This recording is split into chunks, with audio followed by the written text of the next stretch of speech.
And there it is. We are almost on Christmas break, but we are not yet. I still have a few work fires I got to put out. You still have to do some teaching. It is Brian and Megan. This is the Helping Friendly podcast, live coming at you 40 for 40. We are almost at the 40th of the 40th, but we're not quite there yet.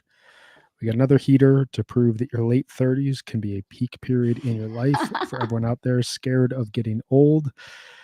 Today, we are talking 2021 fish, which is a term, a time of their overall career that just gets me super excited because it is proof that late bloomers are a real thing, that peaking late in life is a true thing. This is such an amazing year of fish. I'm so excited to dive into this. Before we do that, Meg, how are you doing here today? How are you feeling as we are reaching the end of our journey?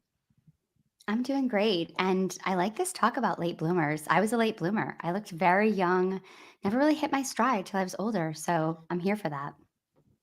You're here for that. I'm here for that. hmm We're all here for it. This was an amazing year of fish that we're going to dive into here. And I mean, I guess we should just get into it. Well, we have a few bits of business to take care of, but just the Right. excitement around this year. The band comes back. We talked last week about 2020 Fish. They played 4 shows in 2020. The year was obviously upended because of the global pandemic. Um, Canceled their summer and potentially fall tours. We didn't really know if we were going to get a fall tour out of them at that point in time. When they came back in 2021, I seem to remember this tour, both summer and fall, were announced, I want to say simultaneously, or at least pretty close together. They flipped some shows from summer 2020 into fall 2021 and then built a tour around that. People were just feeling excited for just the prospect of seeing fish after an entire year and a half indoors, watching shows, past webcasts. Um, there was just a lot of excitement around just purely seeing these guys walk on stage, and then they came on stage and not only played again and played a full year's worth of shows, but also played at an extremely high level, which we are going to talk a lot about. But before we do that, Megan, we have a big event coming up a week from today, a week from tomorrow. I don't know exactly what dates are Wow. at this point in time. It's the end of December. I forget what's going on date wise. Tell me what's happening in New York City around the Fish New Year's Eve run. Yeah. So on the 29th, HF Pod is having an event with the Dude of Life band. So we are going to be at Hill Country Barbecue, which is just a few blocks from MSG. And we're going to be there at 3 o'clock, doors open. And then RJ and I are going to do an HF Pod live with Mike Greenhouse from Relics. Benji Mm. Eisen will be there. They're going to interview the Dude of Life band. And then the band's going to play from 4 to 6. So a lot of fun stuff. Come hang out. It's a great way to support the pod, a great way to support Osiris and what we do. And it's just going to be a lot of fun. And we're going to be hanging out there and still plenty of time to get to MSG, have your chicken sandwiches or have your, slice of pizza, however you do on your way into MSG. And yeah, hang out with us. It's going to be fun. You can get tickets. We'll put the link in the show notes. If I was in New York, I would be there. I'd probably be there on stage with you all, but I would go just You would regardless. definitely It be sounds there like on stage. Yeah. it I sounds like a wish ton you of were fun. coming to New York. Yeah, that'd be so fun. It's going to be great. I know I haven't been to an MSG New Year's Eve run since 2016. I really want to get back. There's something about the wintry wonderland of Manhattan around this time of year. Very, very excited for everyone, especially coming off of what has been a really awesome 2023. Really stoked for that. Um, we also have, just as a final announcement here before we get into the meat of all of this, we are launching another series here in 2024. We can't just go back to talking Yeah, about we random shows, although we're no. going to do that a little bit in 2024. There will be some random shows that come in. We'll have some great interviews with guests. We're going to kind of do a bit of a mix of classic HF Pod as well as these series that we really launched here this year with the 40 for 40 series. We're going to be counting down what we determine both scientifically and factually, astronomically, biologically, chemically, whatever it may be, um, the top 25 fish tours of all time. And to do that, we need your participation, not just you, Meg, but all of you out Mm-mm. there. RJ has been posting relentlessly our Google form where you can select your 25 favorite tours in fish history. You do that. We get the results. We are going to amass those results, look at what the big picks were, what are the most popular tours. Is there anything that we aren't thinking about? And we're going to take those, review them, and we are going to do some professional podcast ranking, and we're going to come up with a list of the 25 best tours in fish history, and then we're going to spend 25 episodes in 2024 going through those. Why is this tour so acknowledged? What is the defining sound of this? What are some of the best shows from this tour? What are some of the best jams? How do these tours impact fish history? There is something about the magic of a fish jam. There's something about the magic of a fish show. There's something about the magic of a run of shows, but there's really something about those tours where there's a defined sound, defined songs that really, really showcase who this band is at their best. And we're going to celebrate that throughout 2024. I can't wait. I'm really, really excited. I'm so excited about this project. 40 for 40 has been so amazing. And I worked so hard this year to kind of track the band. And it's been so Mm. amazing following this series and how much I've learned about the band, and just seeing the fan reaction to it has been awesome. And I am just overwhelmed, a little intimidated, and also really excited about our project for next year because it's science and we get to bring in kind of a process that's been new to me. Like, this is really something that I've started doing since I've started hanging out with you and RJ, basically, is like ranking things and thinking about art in a way that is different. And it's been really fun for me and kind of opened up so much more critical thinking into my music listening. And so I'm really excited to do that with fish and rank, man. We're gonna rank. I'm so excited. We're going to rank. It's going to be controversial. There are going to be right Hmm. opinions. There are going to be wrong opinions. There are going to be some in between opinions. It's going to be a ton of fun. Ultimately, for me, I like lists because it just encourages debate. I don't think that there's anyone who can ever say like this is the definitive. Everybody has their definitives. I think for us, it's just going to be where's our headspace at? What do we think? When you're really getting into like the 23rd versus the 18th best tour, how do you really tell the difference between this? Right. It's just a way for us to create controversy and debate. So it should be a ton of fun. If you haven't voted, the link will be in the show notes as well. RA has been posting the link on Twitter religiously. I guess it's X, so he's been Xing the link out to you all. Mm. We're going to keep that live until January 12th, at which point it will close for good, and we will go into the back room and the Wizard of Oz, type of stuff. Behind the curtain, we will be figuring out the overall list here. So Oh, the tons of fun. HF Pod back room. I can't wait to see what that looks like. It is sometimes a white room. It is other times, shrouded in velvet. I don't know. It's a fun room to hang Ooh, out in. padded for sure, for sure. Very much padded. I think that's all the business that we need to get out of the way. Let's dive into this. 2021 is kind of a Yeah. beast. I spent a lot Mhm. of the last week listening through these jams. You and I were talking about some of our favorite jams. Let's kind of look at this from a broad standpoint. Where were you at in 2021, Meg? And what are your memories of both life at that point in time as well as fish? I was really immersed in fish in 2021, and I spent most of the year figuring out how I could get on this podcast. So I really had like a focused goal, and I was thinking a lot about fish coming back. And I remember that first show and streaming the first summer show, and I was streaming it I was on a family vacation with another family, and nobody else there was into fish. And I said, I don't care what's happening this afternoon or tonight. I am streaming this fish Mm. show tonight. And I sat out. We were at a lake house. I sat out by the lake and I had a beer. And the minute they came on stage, I just burst into tears. I think I was so relieved to see that like fish had survived the pandemic, and Mhm. this band that I really have gotten back in touch with over these last few years was ready to come and deliver. And it was so exciting watching that summer tour. I saw 2 nights at Hershey, which I came on the pod because I begged to come on and talk to them, and I got to talk to you after night 2, which was Mhm. super fun. And then I saw the last night at Atlantic City, which was not planned. I didn't have any friends going. I was with some friends up in Massachusetts, and we were streaming the show on the second night of Atlantic City. And they opened with Slow Llama. And I was like, Mm. fuck it, I'm not doing anything tomorrow. Like, my kids are in summer camp. I'm going to drive 5 hours down to Atlantic City. And my friend I was with, she's like, I can't go, but I have a friend there that you can meet up with and you can stay with. And there was like a flurry of text messages. And all of a sudden, the next day, I was driving by myself to Atlantic City to meet up with someone I'd met once before, stayed in her hotel Best. room, and had the best time. Yeah, it was on the beach. I'd never seen fish on the beach before. It was dirty and gross like Atlantic City is, but just so fun.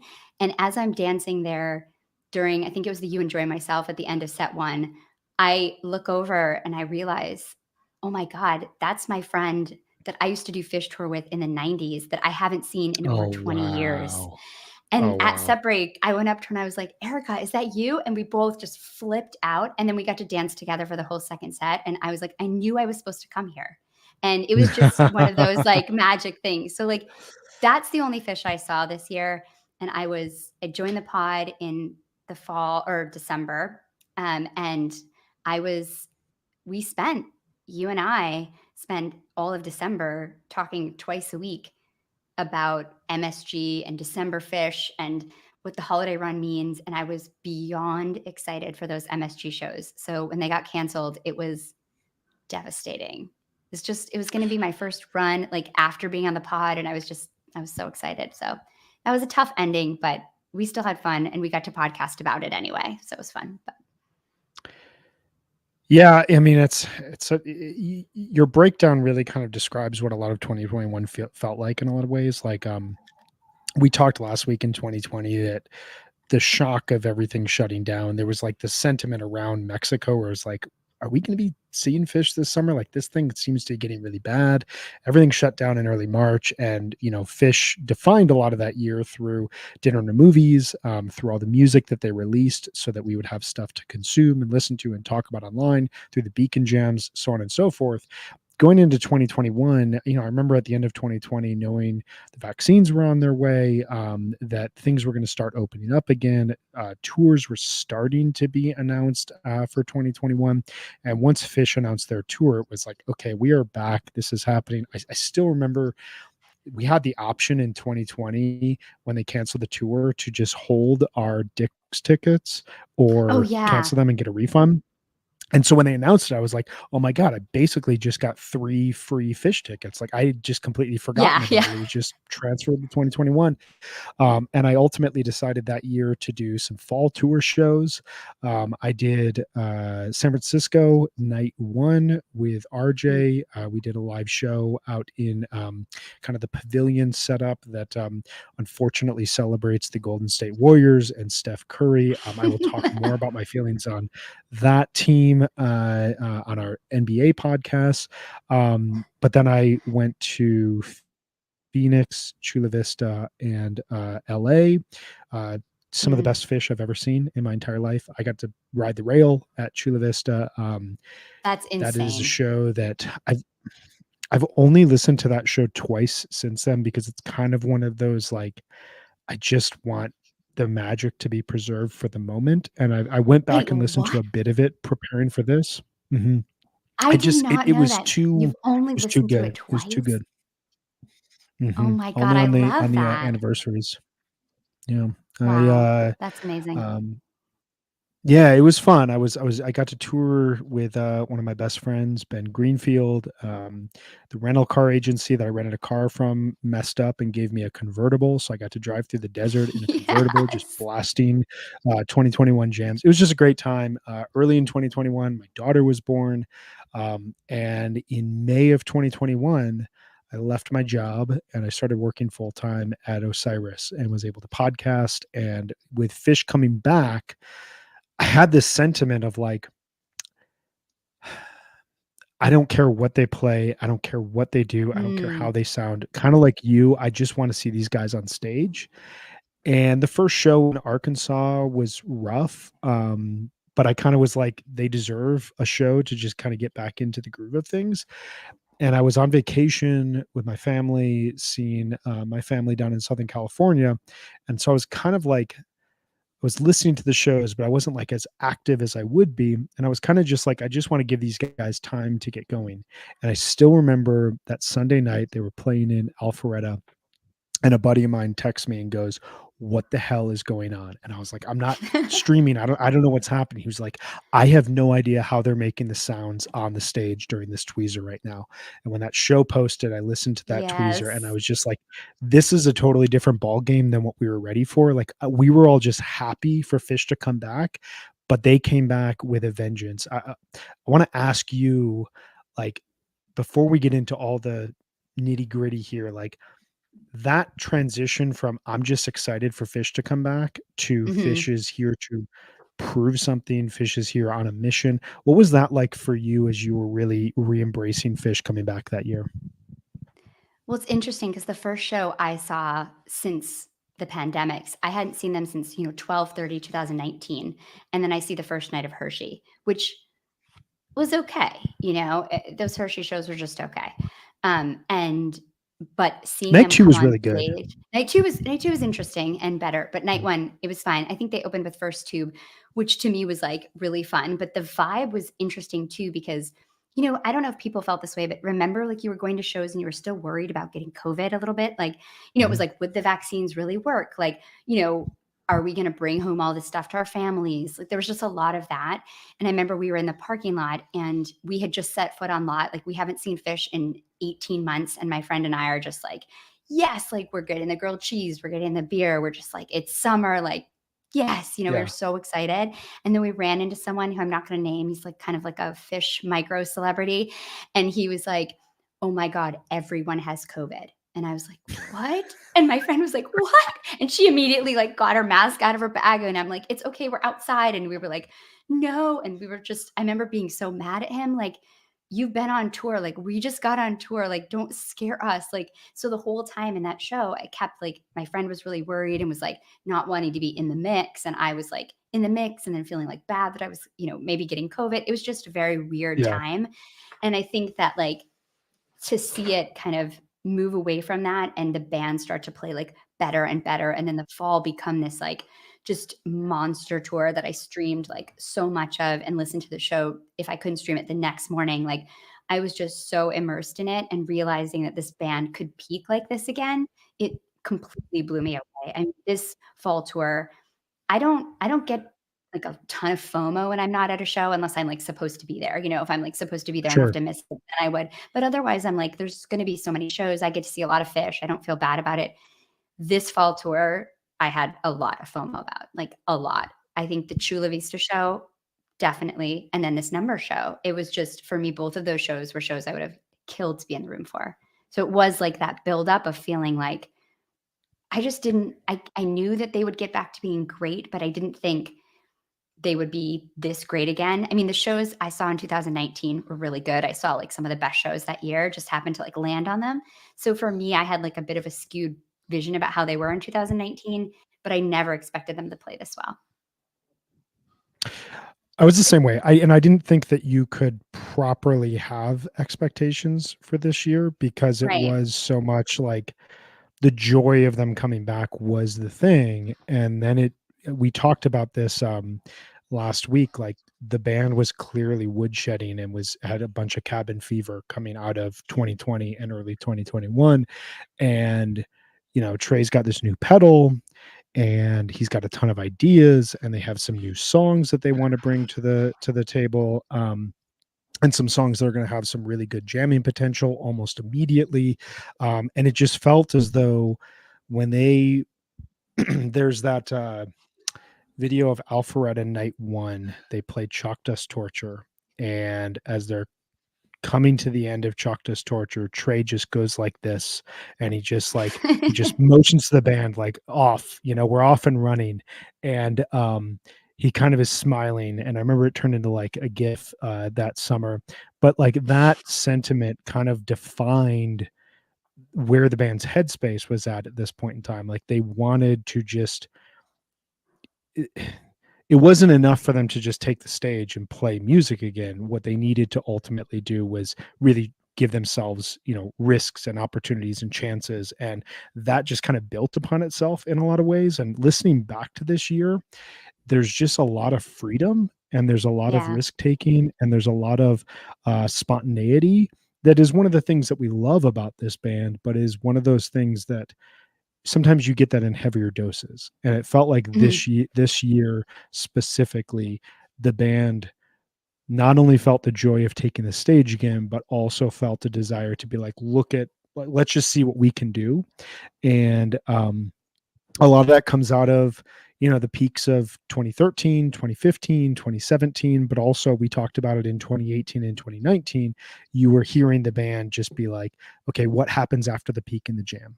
What is Mhm. next? And this year it felt like they were just diving headstrong into that. um Yeah. I think it was why a don't we combination go too, ahead? just before we move on, I think it was a combination of that hunger and, like, when you take something away and you can't do something you love, and Yeah. that desire for it, and then you get it back, and it's like, Mhm. "Oh, shit, I have this." Like, I think they felt that, and also that combination of, like, Sci-Fi Soldiers and all those sounds and all these, like, new ideas and this playfulness. And then something else I think that made a big difference for fall was I really think that JFAT tour where Fishman joined the Tab shows when, like, Great call. everybody was dropping out was just I saw 2 of those shows at Radio City, and it was some of the best Trey I've ever seen. It was just so unbelievable. I got to talk to you about it, which was super fun, and it was just I think that affected the fall tour too, because they were so loose and wild and just so fun on that tour. That's a great call. And just one other thing to nail in that you said really well, like they'd taken 2 breaks prior to this. They took the hiatus Mhm. in 2000 when they felt like, okay, what else can we do after Big Cypress? We've already climbed this mountain. We've achieved all of our goals. We're at an age now where it would probably behoove us to take a step back, examine who we are, try some things independently. We've all been together since we were 18. And then they came back together. Things didn't totally work out. Check out HF Pod 40 for 40, 2003 and 2004 for more information there. Yeah. They broke up. We thought that they were done. Actually thought it was over. They came back. This was the first time that there was a break that was implemented by someone other than them. This was a Yeah. break that was kind of forced upon them. And so they were in a really good place. Now, when we listen back in hindsight, I hear personally throughout 2019 a need to kind of take just maybe 6 months off. Who knows what it is? It ended up being 18 months. I think ultimately it was a good thing. And I think to your point, this got taken away from them that when they finally got it back, it wasn't so much all right, let's figure out who Fish is again. It was, let's just dive in as deep as possible. Yeah, I totally agree. So I think we should move right now to Meg's corner. We've been talking about 2021 as kind of a big picture here, but tell us, what is 2021 Fish? Okay, so there's going to be 35 shows this year, and of course, MSG shows were canceled because of Omicron. So they are going to come back. So the Mexico in February 2020 is the last time they'll play all the way until July 2021. They'll play the summer tour where they play, a night each in Arkansas and Alabama, then 2 nights in Alpharetta. Then they're going to hit Nashville, Deer Creek, Hershey, Atlantic City, the Gorge, and do those shoreline shows, which were rescheduled for the Tahoe shows from the wildfire. Whoa, those shows. And then, of course, they're going to go to Dick's to end the summer. And then we have this monster fall tour, which is Sacramento, San Francisco, Eugene, Phoenix, Chula, the Forum, Santa Barbara, and ending in Vegas with this run, which we get to talk about today. Trey is also going to do some shows live from the Rubber Jungle, his home studio, which are going to play on Sirius XM in May and one in July as well. He's also going to play some acoustic shows that summer. Oysterhead's going to play one show at the Peach Festival as a reschedule. And the Tab Fall Tour, as I mentioned, would become infamous as band members just tested positive for COVID and just were dropping like flies. And Trey was playing acoustic by himself one night. And then Fish came to the rescue and played those last 4 shows of that run, which are just epic. And if Oh, people have not unreal. heard those shows, I mean, you must. They're wild and incredible. And listening to like Fish and Desron and Trey, it's unbelievable. Mike and Leo Kaki are going to do a tour that December, kind of right at the bitter end before Omicron really hits. Also, Phish did some dinner and movies this year. They did one in January, February, March, April, May, and June. They did some really fun ones too. And they played the Gamehenge show, just so fun. And then they also played over Thanksgiving weekend, they played the Clifford Ball. And then, of course, they did the last one that they've done was at New Year's Eve at Rocklitt's The Ninth Cube, which was sad and kind of wonderful all at the same time. For this year for music, there's going to be 22 debuts. So the Sci-Fi Soldier songs, of course, and important songs like A Wave of Hope, Evolve, Lonely Trip, and a great Mike song debuts this year, Mall. So exciting. Great Mike song. It's a great Mike song. We have the new kind of releases that are going to come out, the new LPs on LPs. So we've got the Ruby Waves from Alpine Valley coming out on vinyl, and also the Bethel Tech Waves coming out on vinyl this year, which is super cool. We also have 5 archival releases. So there's a lot of them, just like last year. A lot of them are shows that were played for Dinner and a Movie. So they're going to release a bunch of those. 2 of my favorite shows that I've ever seen live, July 23rd, 97, Lakewood in Atlanta, and July 19th, 1995 in Deer Creek. And they're also going to release the Gamehenge show in 93 from Great Woods. And then there's 2 live baits that are going to come out this year. And Page is going to release an album that I love. It's my favorite thing that he's ever released solo, which is Maybe We're the Visitors. Just great album. Oh God, I remember playing this album in the winter and just playing it over and over again. It's just such a vibe. It's like ambient, gorgeous, beautiful. I love it. It's so good. Also, a big thing that happened this year is Trey got a new guitar. So in January 2021, Trey has explained that his new Languedoc that he got is similar to his 96 and 02 Koa guitars, but it has no plastic on it. So it's all hardwood, and it's the 10th Languedoc he has owned, and he calls it the 4.0 guitar, crowning officially this era, the 4.0 era. He's the one who said it. We didn't make this up. We just responded to what Trey said. Yeah. So it's official. It was a big year. And it was a year that, with the way it ended, with MSG being rerouted to spring 2022, sour last note. I think that the band did the absolute best that they could with the Rocklitt's show that happened on New Year's Eve. I know, as a fan who had been pretty used to webcasting shows and had watched all the Beacon Jam shows, like, it was both fun and also there was like an endearing aspect of the band playing in front of no one. And I really remember feeling like a lot of love for the guys, because I don't think they had to do that. And it was very clear that like the Phish experience and the Phish vibe needs fans. Like, it's not a studio presentation in a lot of ways. Like, the Beacon Jams worked just based on the way that those shows flowed and the amount of time Trey took talking. Like, you could see early on he was trying to get into his Beacon Jams kind of call and response with the audience, but then it was also like, this doesn't really happen in the Phish show. Phish show is all about like the energy and and how things evolve and how one jam leads into another jam. Oddly enough, it's the last time that we've heard Time Turns Elastic, but great. Everything that they played up until then. Everything they played up until then, though, they got everything that they could out of 4 months worth of music, including those JFAT shows. 2021 was also about a few other things. It was not just about Phish, and we're going to share a little bit here. I'm going to move into pop culture corner and share with you a bit about what was going on television wise, movie wise, and music wise, because this is a really good year. It's an odd year in the fact that we're still seeing impacts, especially on the movie and television side, from the pandemic, but we are starting to see things start to reemerge. Within television, we got a bunch of really good documentaries. We got some great new television shows.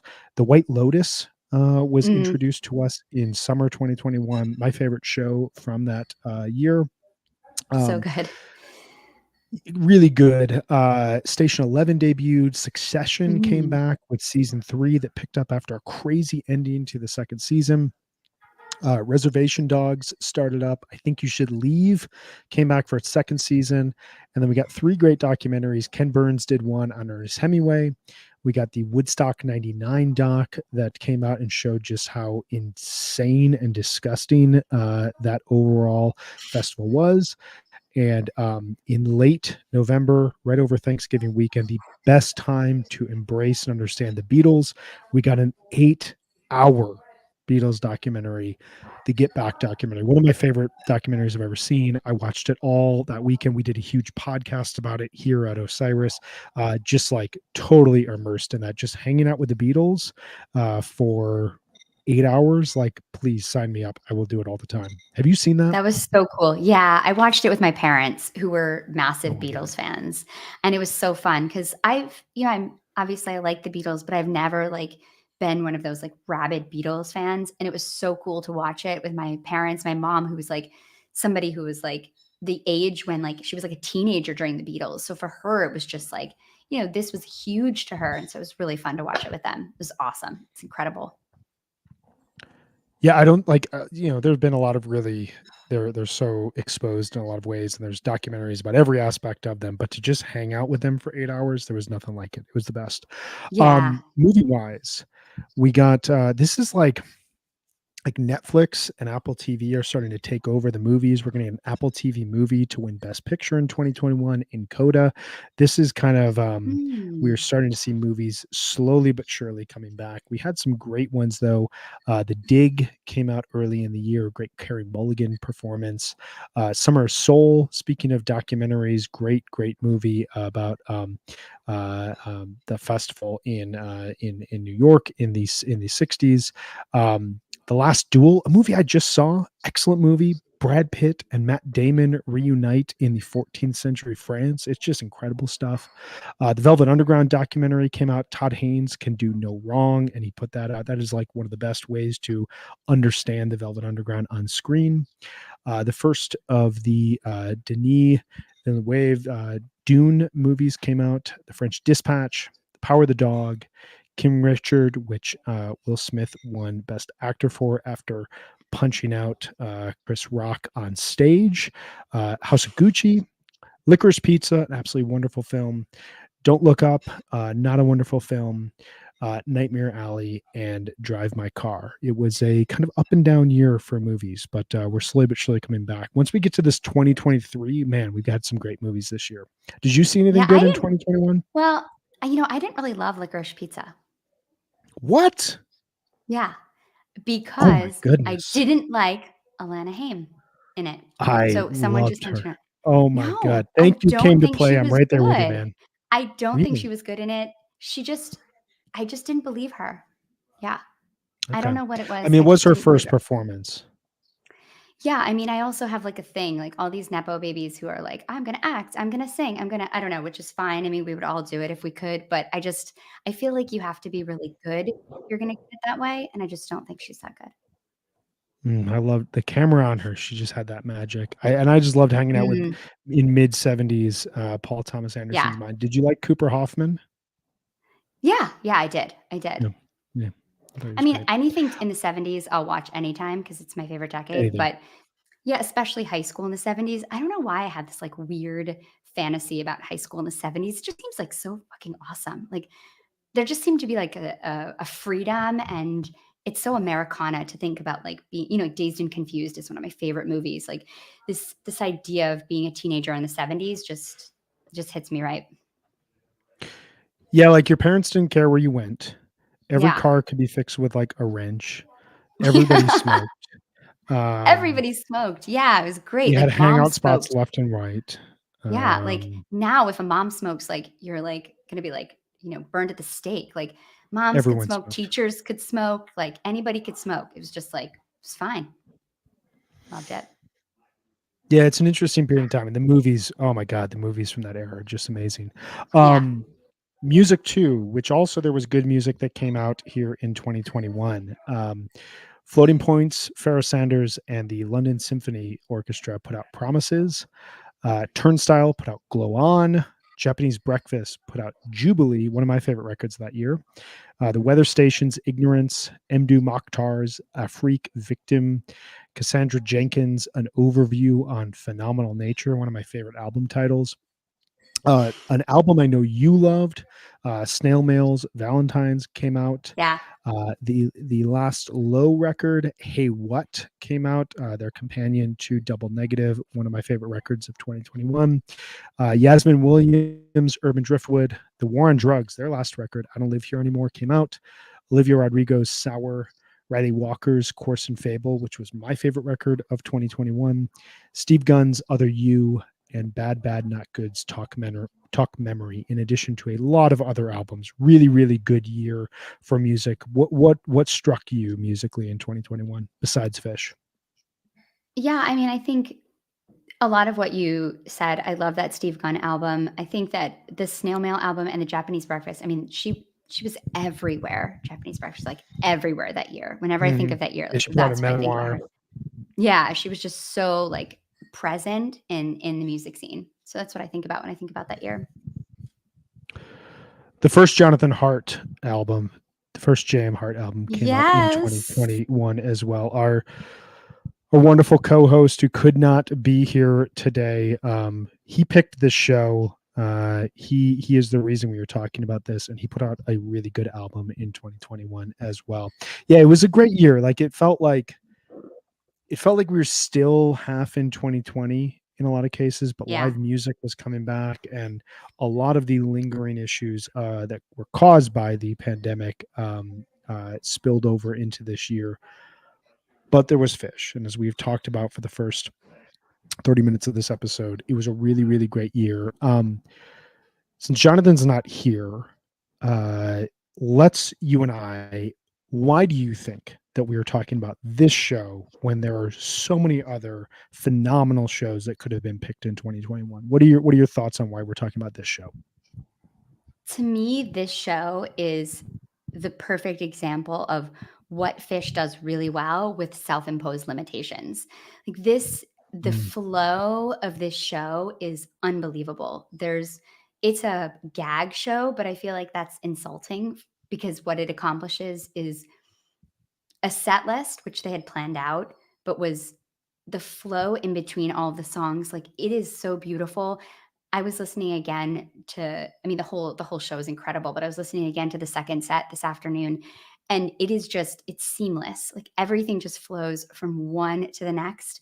And I think, as Jonathan was saying, he was there, which we know that's why you pick one of the 40 for 40 shows. And also it is so fun. There's such an element of joy and like the band knowing they're doing this, the grind encore, it's so much fun. And I can only imagine what it was like in the room. And I feel like this is one of those shows that you listen to and you can hear the crowd just going wild and being so engaged in it. And when you hear them play Backwards Down the Number Line and sing that song, sing that line, let's take a ride backwards down the number line, and you hear the crowd, I just feel like they lose it. And it's like, yes, like the band has found a way for you to lose it during the song that people complain about. It's just so genius. And everything about the show is perfectly executed. And it's somehow like filled with jams, even though it's just like a gag show. It's so great. Mm-hmm. Yeah, I mean, I echo all of that. I think, a lot of what we talked about early on, just in the sense that there was a underlying joy that the band was simply just back. And then we realized that there were a lot of clear goals that the band seemed to have. And there was a lot of intentionality behind the playing, and there was a lot of risk taking. All of that kind of is coalesced in this show, where you have a determination to play a specific set list, much like the Jam-Filled show that we talked about in 2017, much like the Fuck Your Face show from Dick's 2012, a few others of note. But that they allowed themselves the freedom that came within that limitation to jam, to play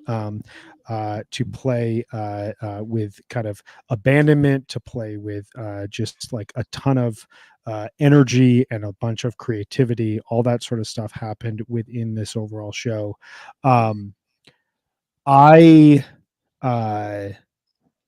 So when I was planning out this year touring, I wanted to do a fish tour. My wife wanted to do a fish tour, and so we talked about I would do the Southwest fish shows, and then she would watch the kids that weekend, and then she would go to Las Vegas, and I would watch the kids.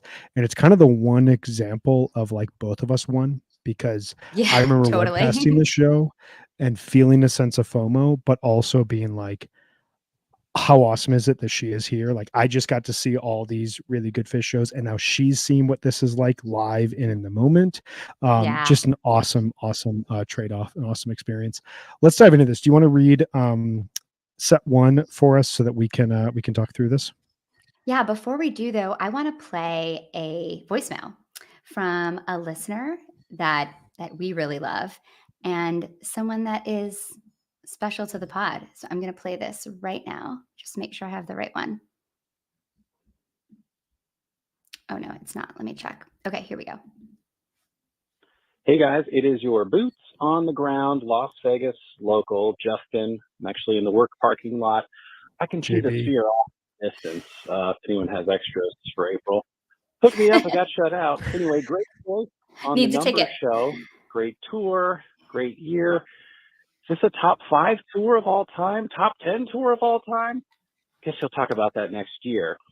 We'll But find out. as we went to 2001 opener on night one, which is the perfect spot to have 2001 in my opinion, and got into 1999, I thought, wait a minute, 2 number songs in a row? What's up? And, you know, my suspicions were confirmed, although I, as each song was played, was like, oh yeah, that makes sense. Oh yeah, that makes sense. I could not guess what songs were coming next.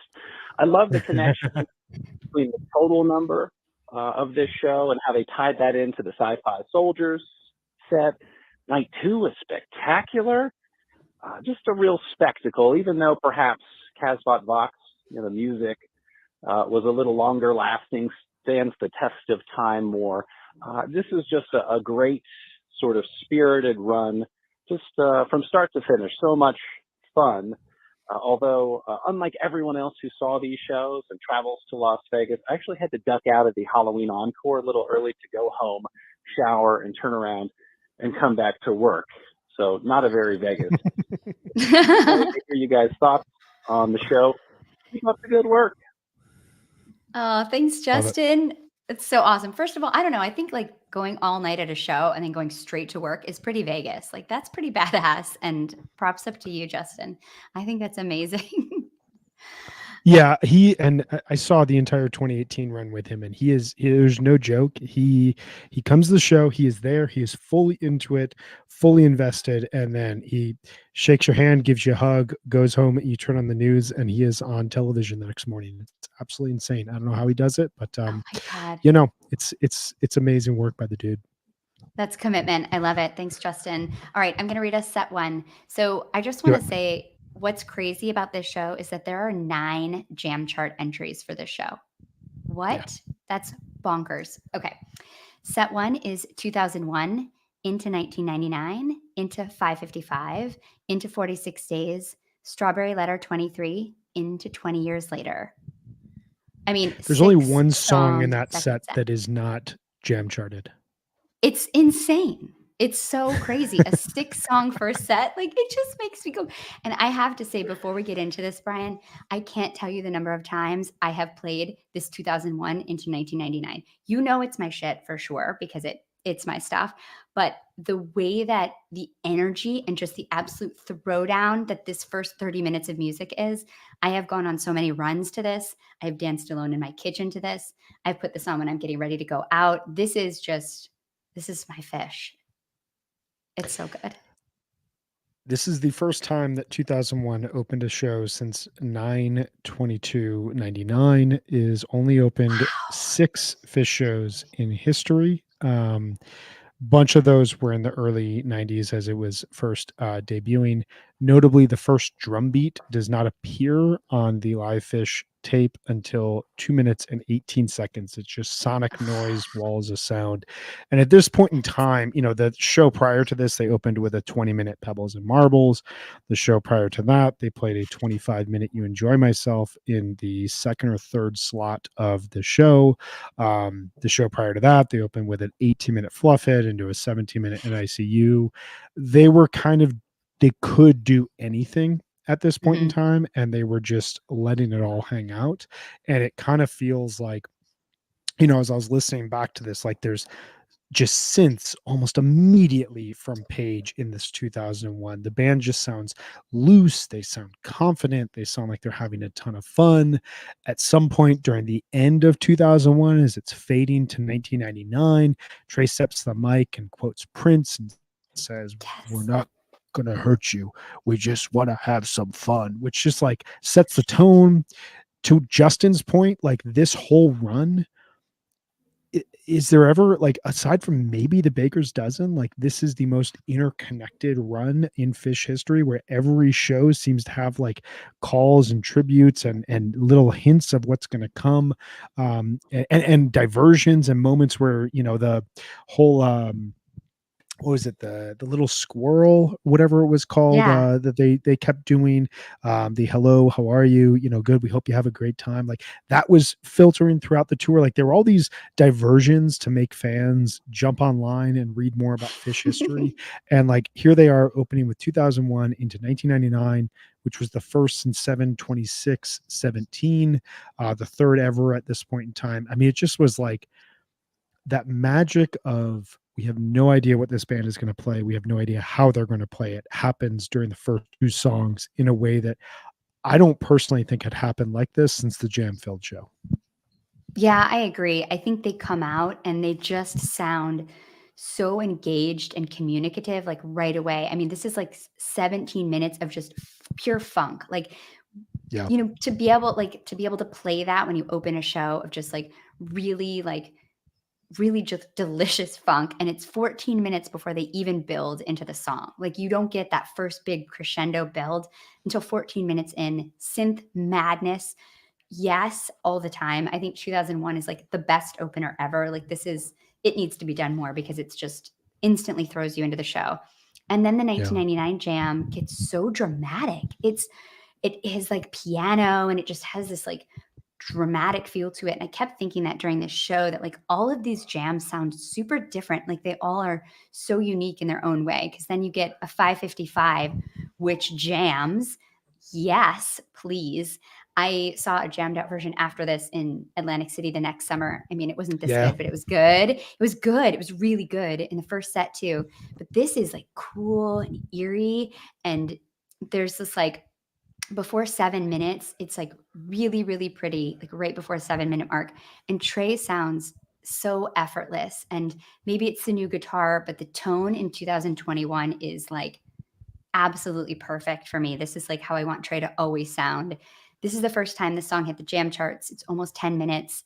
It's cool because they obviously knew they had to stretch stuff out. So again, it's like the Right. Baker's Dozen in that way. Like, okay, we're only going to play this certain amount of songs for the whole show. So like stuff's going to get stretched.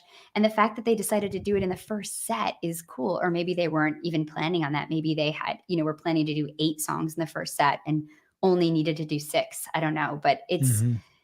and then the 46 days, 5 minutes in, they're already in like a synthy spacey place. This is just a masterclass in layers and textures. And when I was listening and I realized that they hit that tweezer 12:30:19 moment, it's like 1 and they hit that right at like 6:35. You can hear Trey immediately change it, like, oh, I've played this before. I don't know if he knew that or something, but it's like so cool that he hits that and then moves away from it. But Trey has that long sustain at the end of this, and then it's a really smooth entry back into the song. I think this 46 days is a cool jam, and all of the jams in this whole set are so different. And then you've got like the Strawberry Letter 23, which is like the song that doesn't jam, and then you've got just an epic 20 years later where Fishman just drives the jam and just relentless pace. They don't sound like they're ready to end the set at all. They sound like they could just keep playing. You made a point that I think is really interesting, like the idea of none of these jams sound like these songs would typically sound when they jam. Like 46 Days is a song that not every time jams, but when it does, it kind of doesn't follow like a formula, but like, there's a move into like a bliss zone and then it peaks in a lot of ways. 1999, has jammed twice, and each time it's jammed, it's kind of got, or the first time it went into kind of like a rock peak. This one goes into like a little bit more of like kind of like 70s Americana. Like there's like these just rolling grand piano, like you were talking about. There's just like beautiful riffs from Trey, like the 555. It moves into this very bright period in time, and then it kind of like gets aggressive and it has this very funky breakdown. For me, the highlight is the 46 days of this overall set, but it does make me think a lot about like why these shows are so special. They're kind of rare in a lot of cases. The band just diving full head first into every song has to jam, because ultimately you get a lot of moments where the band is almost in uncharted waters and they have to keep it going from just a pure time standpoint. They're going to play between 65 and 85 minutes from a set listing standpoint, and so they know they kind of have to hit that. But it's both challenging, it's unfamiliar. It's not like when you're listening to just kind of like your standard Fish show, and Down's Disease ends up being like the surprise jam vehicle in set one. And it's a cool jam, but it's a Down with Disease jam. You've heard a lot of Down with Disease jams, and maybe they find like a really cool pocket of space, but overall, like you're not in the most unfamiliar terrain, at least today. Mm-hmm. Because of the nature of this show, like listening back to it, I was just like, there are times where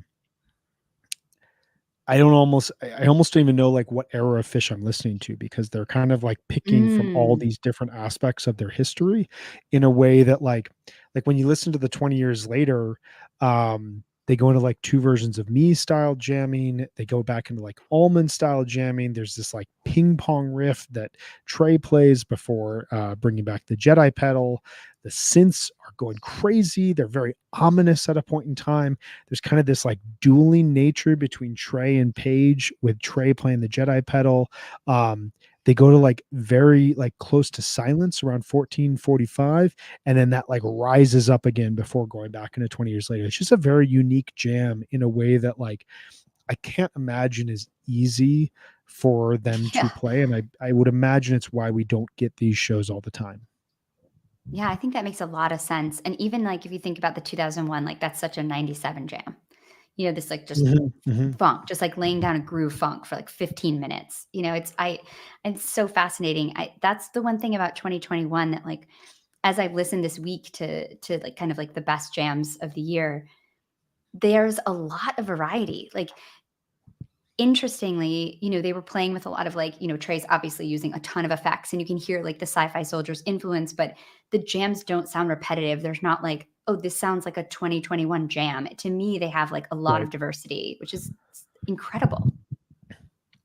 Well, and I almost think like, as we're going to get into the last week of this series, or the last year of the series, we're going to talk about 2022 next week. I'm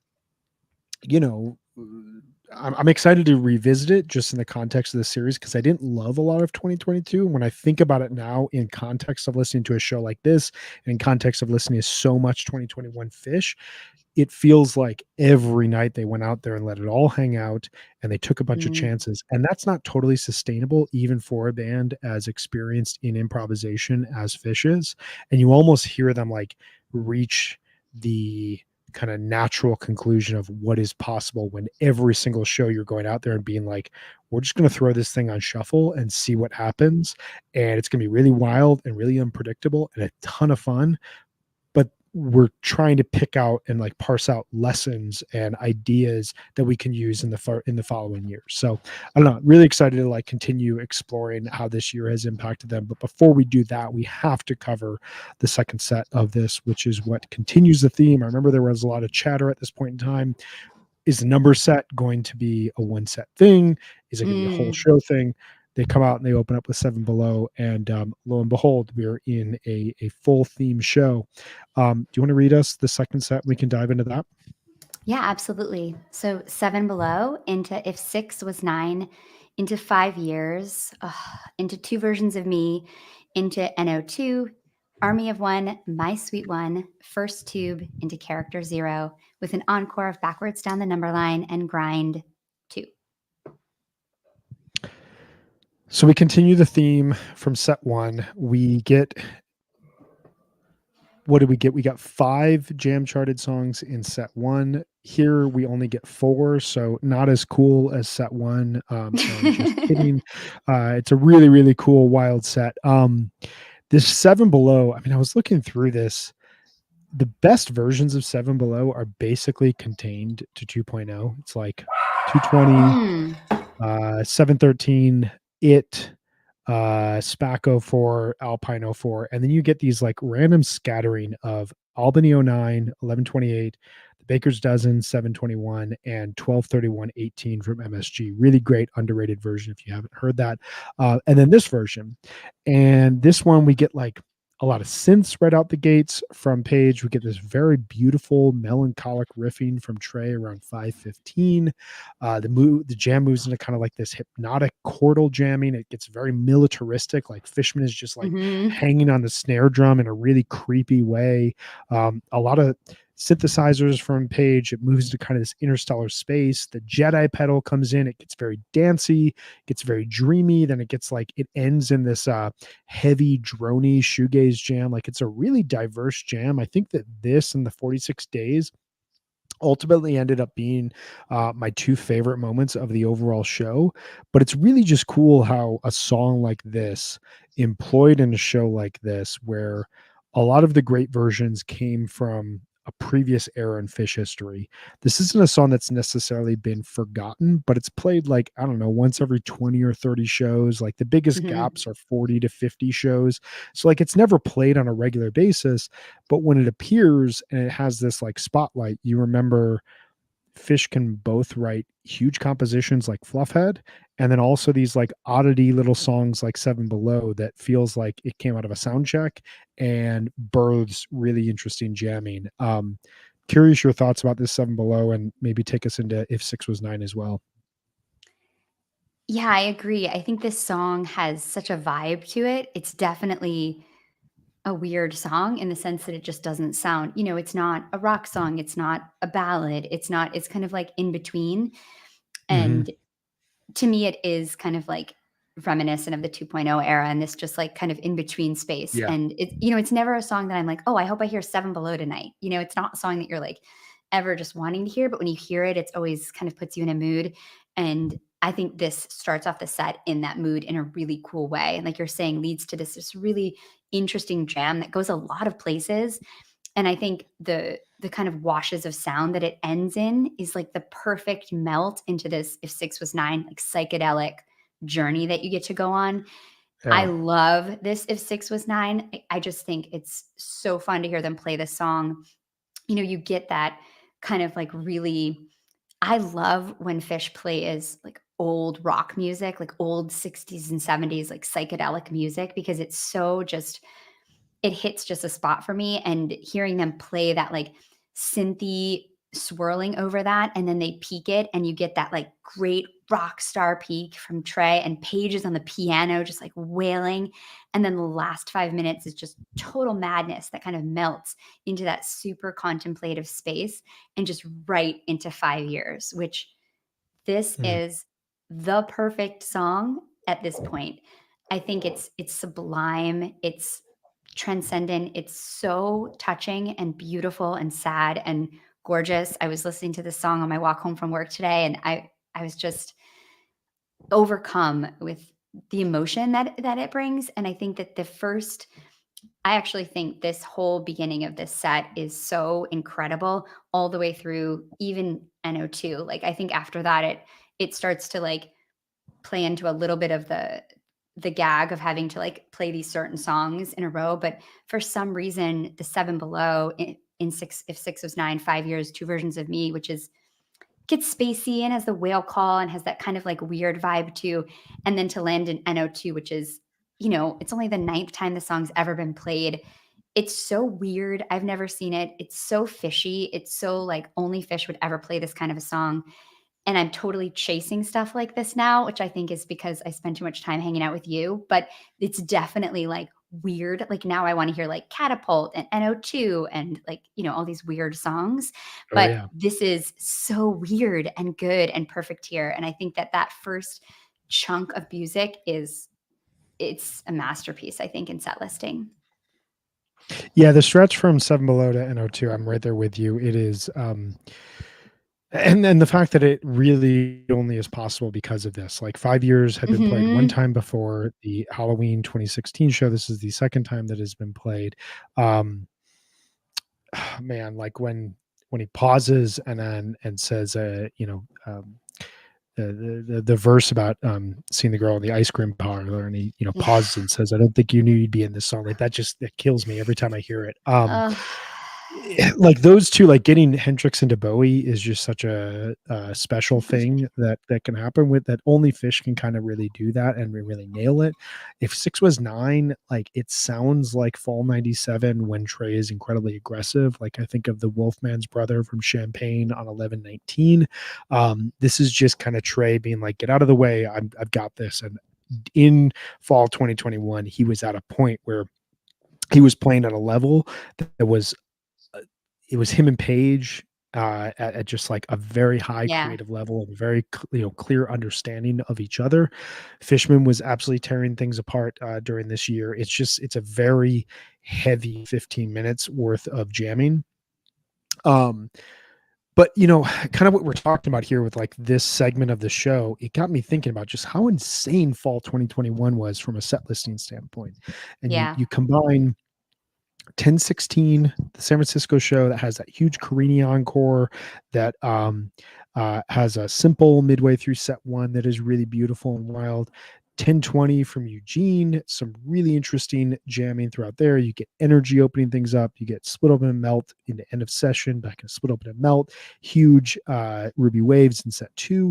1023 Chula Vista, we get the Fluffhead, we get the NICU jamming, we get Bye Bye Foot returning, we get a huge Free, we get a giant Piper, we get a amazing Sense and Subtle Sounds.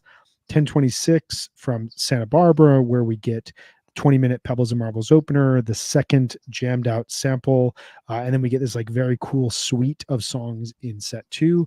And then the following night after this, which we were not talking about, but I know Jonathan was like, we could potentially talk about this, where you get a 20-minute Axela 2, you get a huge Mice Groove in the first set, you get Tweezer twice in the second set. They kind of just could do anything set listing wise during this, and we hear this during this first segment of the second set. The only other thing I wanted to just say quickly is this 2 versions of Me. So this song has only been played 8 times. This is the first time that it was played in 436 shows. The previous time was 11/27/09. 2021 is known for a lot of things with Fish. One of the things that doesn't get as much love is that they played their ballads perfectly all year. Like Lonely Trip, it feels like just inspired the band in a way to really lean into the ballads from an emotional standpoint. I saw Farmhouse at Dick's that like I still think about. It was so beautiful. But this one, it immediately sounds like these classic 2021 ballads, and then around 425 it moves into the minor key, kind of gets into this very loose jazzy type of jam. It sounds like a sound check. It ends up in like a Casvote Vox type of jamming, like very weird and Scandinavian and kind of bouncy and synthy. And as you noted, that goes into NO2. This is the first time NO2 has been played since 9/6/15, which was a gap of 193 shows.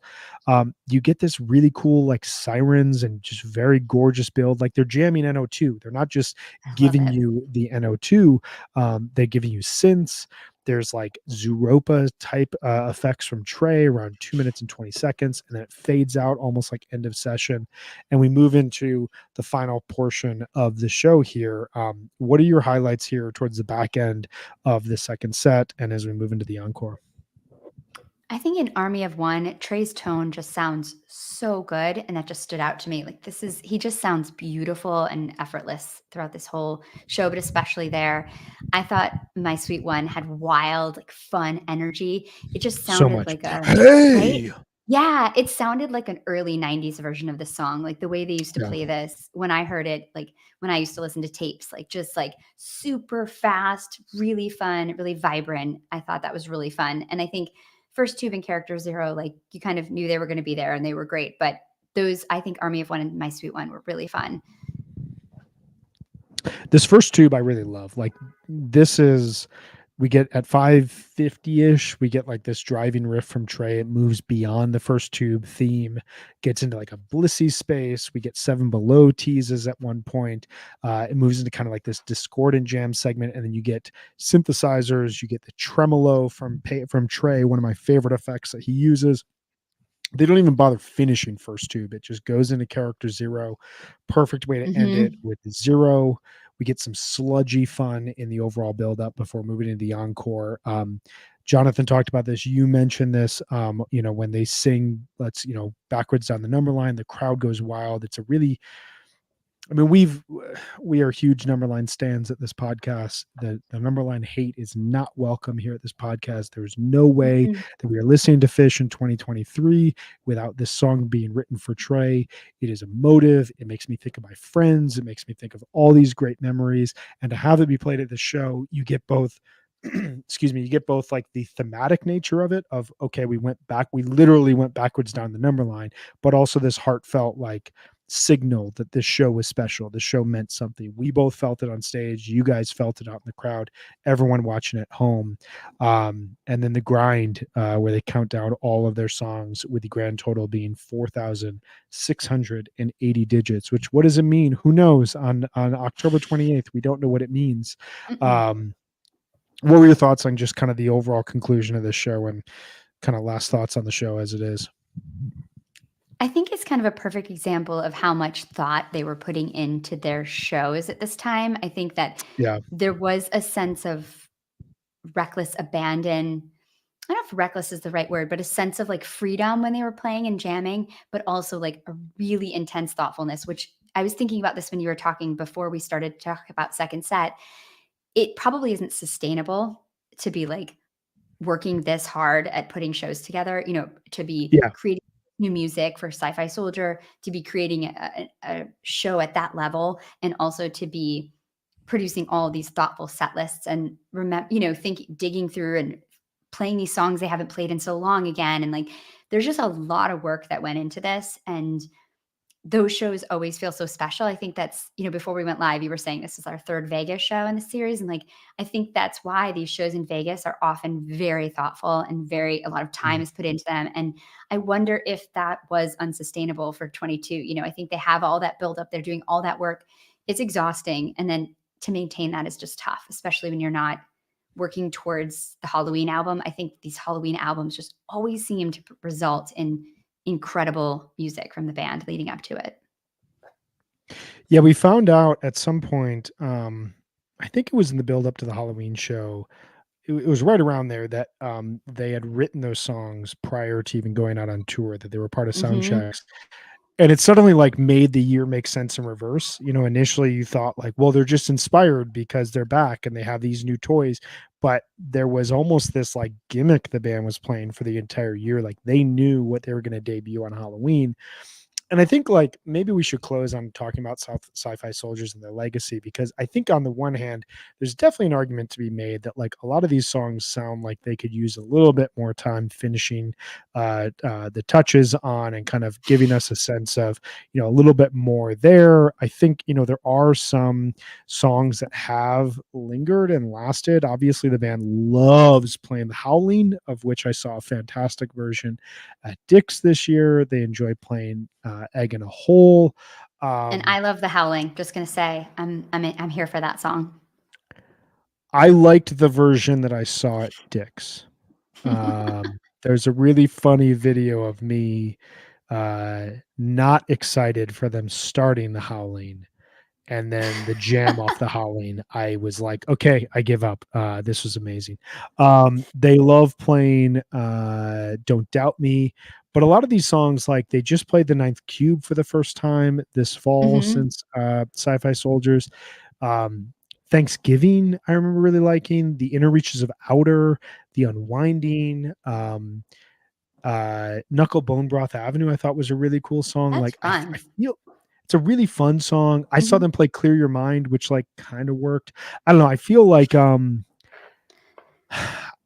feel like if they put a little bit more time into these songs and we got a few more versions like the version of the Howling from Dix, it Yeah. would have a little bit of a better, there'd be a little bit more nostalgia for this show because this is the Mm. final show in front of fans, from 2021. What are your thoughts on these songs and kind of where they're at? I think I'm on record as saying I don't love the Sci-Fi Soldier song, and I'm gonna stand by that. I like Sure. some of them. I love The Howling. I think it's super fun. I've heard it, on the floor at MSG, and it was just a dance party madness. I love it.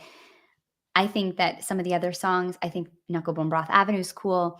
Some of the Unwinding, some of those are really cool, but I think some of the songs really are super playful and almost too inside jokey, like they're just them saying funny shit to each other, which listen, that's definitely like what we want the band to be having fun, as we always talk about. Sure. But like sometimes it's like, is this song really a song? Yeah, I think they need to be like turned into something or just played more and maybe, I don't know, tightened up. But they're not my favorite songs. I think I started to listen to the set again this week, and then I was like, no, I think I'd rather listen to like, an ICU Piper from Chula. Like there's other things from this year that I'd rather listen to, but I do need to revisit it just to see. But yeah, it's not my favorite. Yeah, no, and I get it. I think it like a lot of things, it serves a purpose Mhm. for where the band was at. Like it seems to the sounds that were emanating from these songs seems to inspire the band. And I just remember watching the set and being like, oh my god, these are all the jamming sounds from Yeah. 2021. um which is kind of a cool thing that has lingered and that has left. We got the same sort of thing with Cosmo Vox where they took a lot of the grooves from what would have been the Curveball Jam, the late night set, and turned those into songs. Some of those songs have worked a little bit better than these Sci-Fi Soldier songs, but it's you got to take the good with the bad with experimentation. I think lastly, your point about 2022, this year, I think more than any other year reminds me of both 2017 and 1997, just in the sense that the band Mm. was throwing all rules out and we're playing both with abandon but also with intentionality, which is a really cool artistic place to be.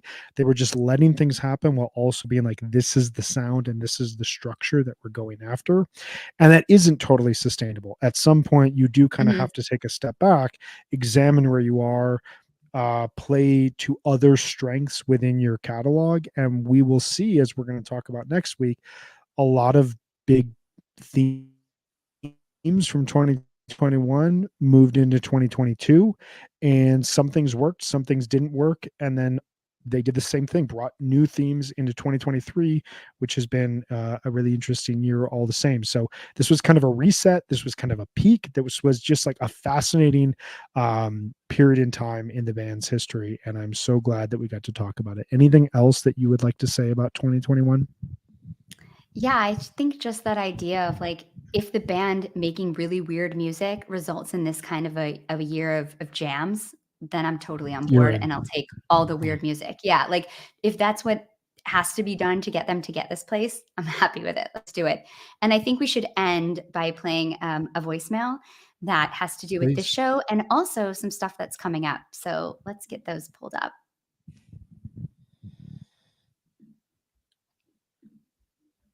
Okay, here we go. Hi there, my name is Ben and I live in DC. I've been enjoying the 40 for 40 series and want to say thank you to the HF Pod team for all the time you put into this. So I understand that the 2021 episode is going to be about the numbers show in Vegas, 10/28/21, or at least that's what you said at the end of the 2020 episode. Yes, I was stuck to not it.